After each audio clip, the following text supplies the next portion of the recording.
Into this conversation, is there a plan to kick out Speaker Wetangula?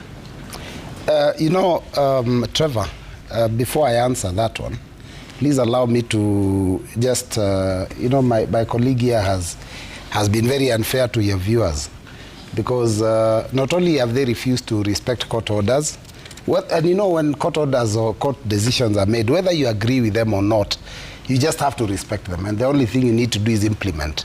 And instead of that, he's come here and he's really lied to our viewers. And I don't know, it's a bad manners of Kenya Kwanza, all the way from the top. It's been happening since before the elections. It's continuing even now. He just said that Maendeleo Chap has only two members of parliament, both of whom come from the region that I was also elected. One is a member of parliament from Makueni, the other one is from Machakos. These two members of parliament were supported by Wiper Democratic Movement. That is actually one of the reasons why they came into office. And when he stands here and tells us, these people were they were campaigning with us, I mean, it's a bad manners of Kenya Kwanza. These lies have to stop. The lies must reach somewhere, and then people are now getting tired. So on that particular one, I think he needs to get his facts right before he continues.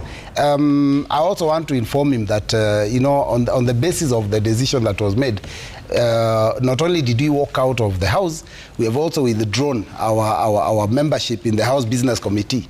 That already means that we are not participating in dealing with any business of the House, any decisions to do any business of the House. And you see, the minute as Azimio la Umoja and Kenya we withdraw our members, then it basically means that the House Business Committee collapses.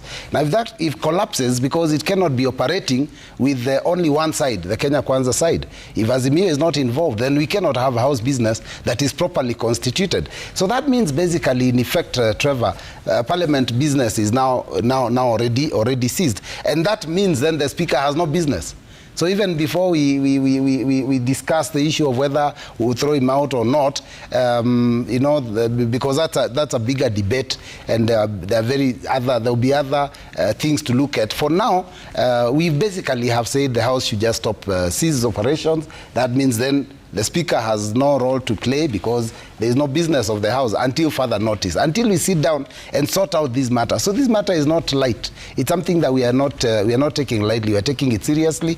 I think we are also asking that the Speaker learn to respect members of Parliament, because like I said earlier, the Speaker is recently have noticed, and especially I think it's because of the court ruling, and then also maybe the headline that had put his photo and had said that there's some terms about bias, and I think it offended him. So when we were having the debate on the first day, he was very, very, very harsh.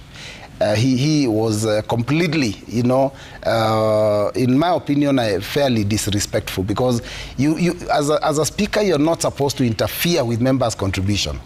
A Speaker is supposed to be a neutral arbiter. He's supposed to sit there, listen to you, and then give opportunity if there is a vote to be taken. But he kept interrupting. I speak, he stops me, and he directs what members are saying. He advises members. He was continuously interfering. If you watch the proceedings of the day when we're discussing this court decision, you'll be shocked. I mean, that in my opinion, fell way below him, because he's been kicked out. I think I wouldn't want to go to that debate, because I personally would have my opinion.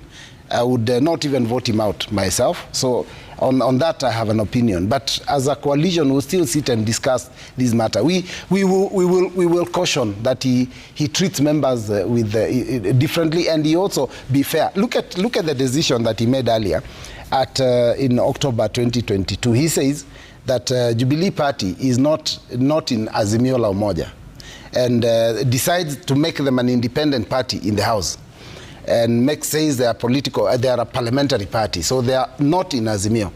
Then he says all these other parties are in Kenya Kwanza. Now he's again decided that, oh no, these other parties are not in Kenya Kwanza, they are now on their own. they're not parliamentary parties, but they're just not part of any of the two coalitions. Then says now Jubilee is part of Azimio.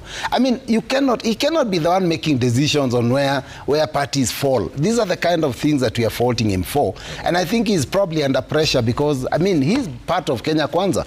So he's under pressure to perform for the coalition. And that's unfair. That's one of the reasons why the court ruling was, one part of the court was saying that, you know, this issue of the speaker being, you know, a member or a leader of one of the parties in that coalition, obviously makes him obviously biased. Right. And I think you've all seen the biased nature of the job. I don't know what we'll do. Maybe we need to look at a way of changing the laws in such a way that whoever is being elected as speaker should probably not have been in any party at all. Okay.